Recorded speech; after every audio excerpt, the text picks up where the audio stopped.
No one went to the mayor's daughter's B-Day until a black boy said, "Can I?" David Lawson carried a quiet strength wherever he went.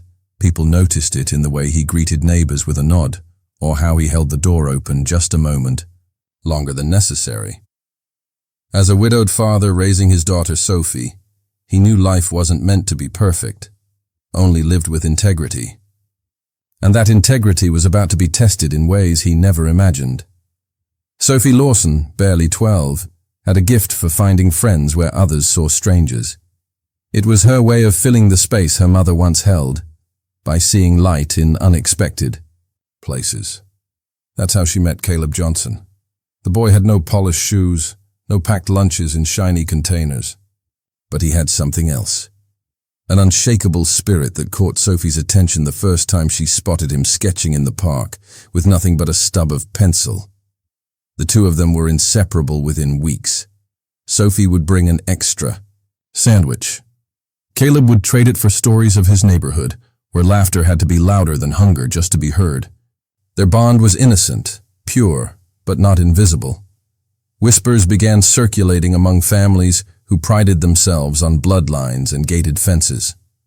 Sophie Lawson, daughter of David, a respected man in town, walking hand in hand with Caleb Johnson, whose family carried no fortune, no name, only scars of survival. It was harmless to the children, but in the eyes of the elite, it was a crack in the glass they guarded so fiercely. And then came Margaret Whitmore. Her presence could silence a room before she spoke. The Whitmore estate stretched across land that once belonged to dozens of families, now reduced to rubble and signatures. Margaret wasn't just wealthy, she was untouchable, or so she believed. And what Margaret believed, she enforced. She noticed Sophie and Caleb one evening outside her charity gala. Sophie had dragged Caleb along, insisting he see the glowing lanterns strung across the plaza. Margaret didn't hear their laughter. She only saw Caleb's shoes scuffed on her marble steps. She saw Sophie smiling as though the world had no walls. And in that moment, Margaret made a decision. David felt the change before he understood it. Old acquaintances who used to wave began crossing the street.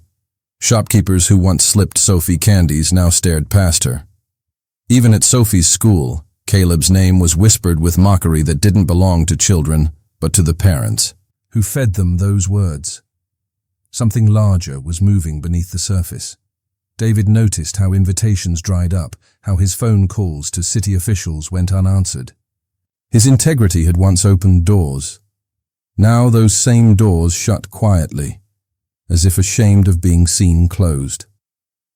One night, after Sophie had gone to bed, David found an envelope slipped under his door. No return address, no greeting. Just a single type sentence, "Your daughter's company will cost you everything." He didn't tell Sophie. He couldn't. But the next morning, as he watched her run toward Caleb, waving that wide grin only children know how to wear, David's chest tightened. Someone wanted to make them pay for a friendship that was never meant to hurt anyone. And, far across town, in her chandelier-lit dining room, Margaret Whitmore raised a glass of wine and whispered to herself, "It's time Lawson learned who runs this city."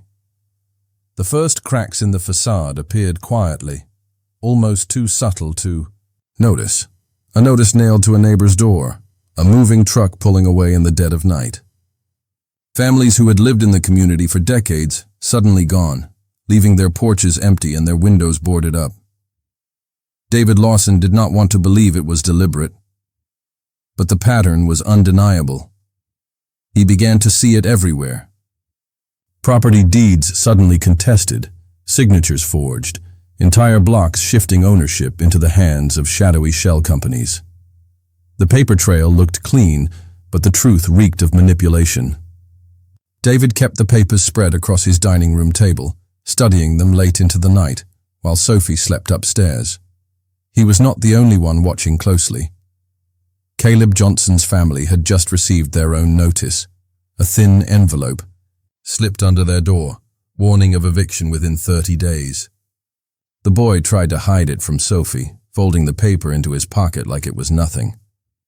But David caught the look in Caleb's eyes, fear disguised as defiance. It was the same look David had seen in courtrooms years ago on the faces of clients who had been outnumbered and outmatched. He understood immediately. This was no coincidence. Someone wanted Caleb's family out, just as others had been forced out before them. The very next day, David received a visit from Diego Morales, a man whose reputation preceded him. Diego was known for walking into City Hall with stacks of evidence under his arm and walking out with enemies in high places.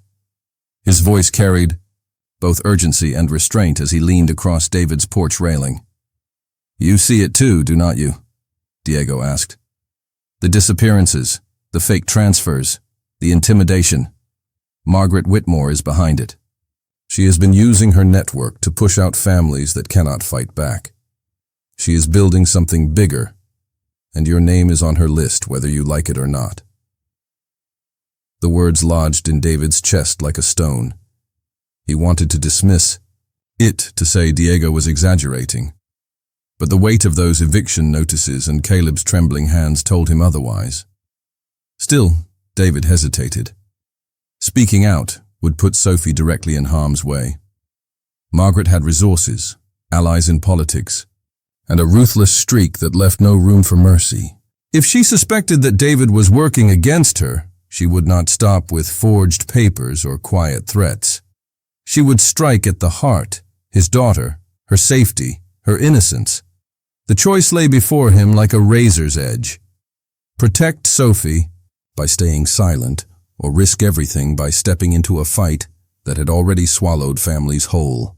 Margaret made sure the pressure never eased. At a local town meeting, she stood across the room, draped in her pearl necklace and her carefully rehearsed smile, and mocked David without saying his name. "Some people think they can play the hero," she said, her voice carrying over the crowd. "But heroes do not win in the real world. They get crushed, and their families pay the price." The room chuckled politely at her sharpness, but David caught the pointed glance in his direction. It was not a general warning, it was personal. That night, David walked Sophie home from the park, watching her skip ahead with Caleb, their laughter echoing under the streetlights. The sound was sweet, fragile, like something that could be broken with the slightest pressure. He clenched his fists in his coat pocket. Margaret was tightening her grip, and every hour he delayed, the walls closed in further. The question no longer was whether corruption existed. The real question was how much longer he could protect Sophie by staying silent, and how devastating the consequences would be if he finally spoke. The city's elegant skyline no longer looked like progress to David Lawson. Every glimmering tower reminded him of the shadows beneath, families pushed out, livelihoods erased, and children like Caleb Johnson treated as unwanted intruders. Silence was no longer an option. Behind closed doors, David began a dangerous game. He carried a small recorder in his pocket, capturing snippets of conversations at community board meetings, city council hearings, and even Margaret Whitmore's polished charity galas. Every word, every threat disguised as policy, became part of his hidden archive. He knew that one slip could expose him, but the stakes had already passed the point of comfort. Sophie and Caleb had their own view of injustice. At school, Caleb's books were accidentally torn, his seat shoved to the back, his voice ignored in class. Sophie refused to stay silent. She spoke up, stood beside him, and endured the same cold stares that followed him. Together, they carried a truth too simple for the adults around them to accept. Friendship should not be treated like rebellion. At night, David met Diego Morales under the cover of half-lit parking lots and quiet diners. The advocate carried stacks of files, red-tagged, eviction notices, forged deeds, and testimonies from families who had vanished into homelessness. David added his audio recordings to the pile, their evidence growing into something undeniable. The partnership was uneasy but necessary. Diego was a firebrand, impatient and loud. David was measured, cautious and deliberate. Together, they formed a balance. David, the quiet observer. Diego, the relentless agitator. Both knew they were walking a thin line, one wrong step away from becoming Margaret's next targets. The sharpest wound came not from a document or a recording, but from Sophie's innocent question one evening. She tugged at his sleeve, her small face lit by worry. "Daddy, why do people hate Caleb just because he is different?" David had no easy answer. He searched for words that could fit into a child's world, but none came. Instead, he held her close, letting silence speak where language failed. That question carved itself into his heart, igniting a deeper resolve. If he stayed quiet, he would be teaching Sophie that hate had the final word. Margaret Whitmore, meanwhile, was not blind to the leaks that had begun staining her immaculate circle. A transcript slipped into a reporter's hands. A copy of a falsified deed reached a courtroom. Her sharp smile thinned into suspicion. Someone, somewhere, was daring to expose her. Her response was swift and ruthless. In public forums, she turned her charm into a weapon, mocking David with thinly veiled barbs about men who cannot protect their families and fathers meddling where they do not belong. The audience laughed politely, but David felt the sting of every syllable. Behind closed doors, Margaret gave her loyalists a darker order. Find the mole, cut the root, silence the threat. David did not know how much longer his silent war could remain hidden. But every recording, every document, every whispered truth was another step toward the reckoning he felt coming. The question was no longer if Margaret would strike back. It was when and how hard. The city hall was dressed for spectacle that night. Velvet banners, polished oak tables, and flashing cameras filled the chamber. Margaret Whitmore entered like royalty, her diamond brooch catching the lights as her allies clapped for her. She smiled as though she already owned the place. To the public, she was the hero who promised to renew their neighborhoods. But David Lawson sat quietly in the back row, his briefcase heavy with the truth. Margaret began her speech. She painted a glowing picture of progress, safer streets, new housing, opportunity for all. Her words flowed smooth as honey, but David knew the poison beneath. Families had been forced out of their homes. Caleb's parents had been threatened. Entire blocks were being erased. He looked at Sophie and Caleb sitting beside Diego Morales. Their young faces carried both fear and hope. He squeezed Sophie's hand under the table. She whispered, "You can do this, Dad." When Margaret raised her hand for applause, David stood. His voice cut through the clapping. "Madam Chairwoman, before you go on, I have evidence the public deserves to hear." The room stilled. Reporters leaned forward. Margaret's smile faltered. "And who might you be?" she asked with mock sweetness. "David Lawson, a father, a citizen, and a witness." He placed his briefcase on the table and opened it. Inside, a small recorder blinked red. He pressed play. A grainy voice filled the chamber, Margaret's own. "Push them out, I do not care how. Their papers are worthless once I sign." Gasps echoed across the hall. Some council members shifted uncomfortably. Others froze, eyes darting. David pressed another button. This time, the voice of a developer came through. "The Whitmore Foundation gets the land cheap, and we get our cut. Everybody wins." The audience erupted in murmurs. Reporters scribbled frantically. Margaret slammed her palm against the table. "Lies! Fabrications! Anyone could fake a tape." David lifted a folder thick with documents. Forged contracts, false eviction notices, property deeds that were never signed by the families who lost their homes. He spread them out on the council table. Each sheet was a weapon, each signature, a wound Margaret had carved into the city. Margaret rose from her chair, pointing at David like a predator cornered. "You think you can smear me with tricks? I own this council." At that moment, heavy footsteps echoed from the chamber doors. Men and women in dark suits entered. Federal agents, their badges glinting under the chandeliers. Diego Morales stepped forward with them, his face steady, his eyes locked on Margaret. One agent spoke firmly. "Margaret Whitmore, you are under investigation for fraud, conspiracy, and unlawful evictions. You will come with us." The chamber gasped again, louder than before. Margaret tried to laugh. "This is ridiculous. I am a Whitmore. I built this city. Nobody dares." But her words broke off as two agents took her by the arms. She struggled, heels scraping against the polished floor. "You cannot do this to me! I made you people! You will regret this!"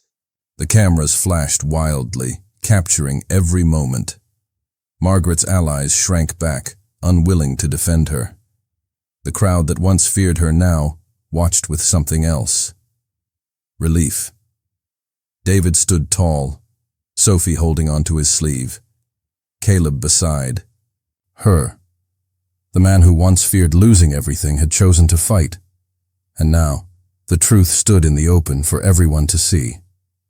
As Margaret was dragged from the chamber, her power shattered, David felt Sophie lean against him. "You were brave." "Dad," she whispered.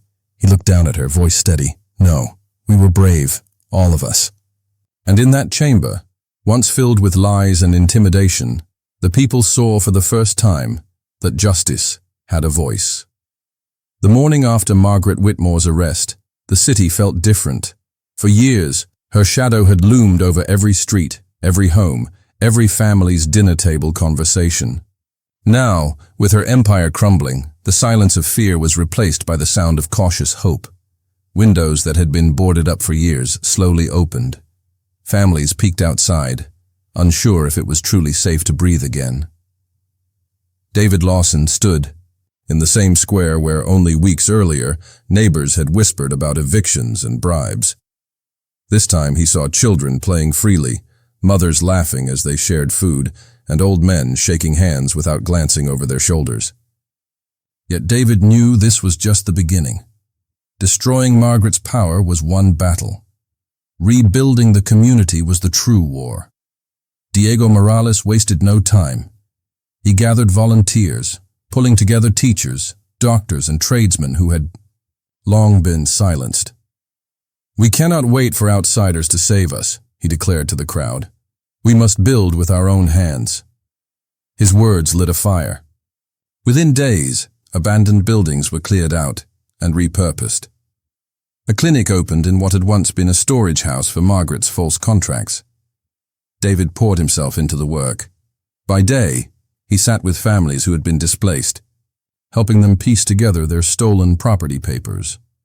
By night, he worked with Diego to design a network of scholarships and after-school programs for children. He remembered Sophie's question, why people hated Caleb for being different, and he vowed no child would ever ask that again. Sophie and Caleb, though young, became quiet symbols of change. Their friendship, once whispered about, now inspired others.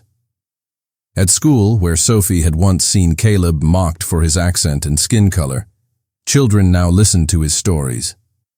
Teachers encouraged students to learn about each other's cultures. Parents who had once kept their children apart now brought them together for meals and study groups. The transformation was slow, and not without resistance. Some still clung to old fears, muttering that Margaret's fall was only temporary. But each time doubt rose, someone in the community stood up with courage. An old woman who had been forced from her home returned and replanted her garden in the front yard, defiantly declaring, "I am not afraid anymore." Her act of quiet strength spread faster than any speech could. One afternoon, David watched Sophie and Caleb paint a mural on the wall of the community center. Bright colors bloomed into shapes of hands reaching toward the sky, holding tools, books, and hearts. Across the top, Sophie had written in bold letters, "Together, we rise." People walking by stopped, some with tears in their eyes, realizing that this was more than paint. It was a declaration of identity, a promise that the community was no longer broken. The return of displaced families marked the clearest victory. Streets once lined with "for sale" signs were alive again. Children rode bicycles where trucks had once parked. Neighbors who had been scattered returned with stories of survival and strength. They hugged each other in the streets, laughing through tears, reclaiming the bonds that Margaret had tried to sever. As evening fell, David and Diego stood on a small platform in the town square. The people gathered, candles in hand, their faces glowing with determination. Diego raised his voice. "We have seen what corruption can do. Now let us show the world what unity can build." The crowd erupted in cheers, voices rising into the night. David felt Sophie's small hand slip into his. He looked at her and then at Caleb, standing proudly beside his mother. In that moment, David knew the future was not just safer, it was brighter, stronger, and built on foundations no corrupt empire could ever tear down again. The new dawn had begun. The headlines no longer carried her name with pride. Once called the Queen of the City, Margaret Whitmore now read the papers in silence, each article another reminder of how far she had fallen. Her sprawling mansions were gone, auctioned off to cover debts and legal fees. Her art collections, jewelry, and luxury cars had all been seized. The woman who once dictated the lives of thousands now stood in line at the grocery store with a small basket, avoiding eye contact with strangers who whispered behind her back. Her new home was a modest apartment on the edge of town. No servants, no drivers, no personal chefs. Just a single lamp in the corner, a creaking chair, and the faint sound of neighbors arguing through thin walls. She sat at the window most nights, staring at the streets below, clutching the last glass of wine she could afford. Margaret still carried herself with a trace of the old arrogance, but bitterness now weighed on her shoulders. She replayed the downfall in her mind again and again. The council chamber, David Lawson's calm voice, the recordings that stripped away her empire, the gasps from the crowd, and the moment federal agents placed cold cuffs on her wrists. The world had watched her fall. For weeks she tried to convince herself it was unfair, that she had been betrayed by weak allies. But late at night, when sleep refused to come, her thoughts shifted. She remembered the families she had displaced, the children she ignored, the lives she had destroyed for profit.